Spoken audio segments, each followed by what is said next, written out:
కొన్ని లక్షలు పెట్టినా కూడా ఇలాంటి బ్రేక్‌ఫాస్ట్ మాత్రం ఎక్కడ దొరకదండి. అంత హెల్తీ అన్నమాట. ఇంట్లో చేసుకోవడం తప్పకుండా మీరు ట్రై చేసేయండి. ఇక్కడైతే ఒక బౌల్ తీసుకొని ఇక్కడ నేను 2 గ్లాసులంత సామ బియ్యం యాడ్ చేస్తున్నాను.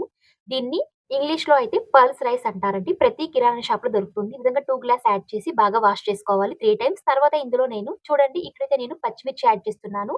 తర్వాత ఇందులో జింజర్ గార్లిక్ పేస్ట్, కొద్దిగా కరివేపాకు, కొద్దిగా టమాటో, కొద్దిగా ఆనియన్, తర్వాత జీలకర్ర, మిరియాలు, పసుపు, సాల్ట్, సాంబార్ పౌడర్ ఇవన్నీ యాడ్ చేసి ఒక పెద్ద గరిటె సైజ్ అంతా ఘీ యాడ్ చేసుకోండి. దాని ప్లేస్‌లో మీరు ఆయిల్ కూడా యాడ్ చేసుకోవచ్చు. ఇప్పుడు ఒకేసారిగా కుక్కర్‌లో యాడ్ చేసి మనం ముందుగానే ఈ గ్లాస్‌లో యాడ్ చేసుకున్నాం కదండీ సామ బియ్యం. సేమ్ గ్లాస్‌లోని 6 గ్లాసుల వాటర్ యాడ్ చేసి 5 విజిల్స్ పెట్టుకోండి. అంతే అండి. చాలా హెల్తీ అయిన బ్రేక్‌ఫాస్ట్ పిల్లల నుండి పెద్దవాళ్ళ వరకు చాలా హెల్తీ అన్నమాట.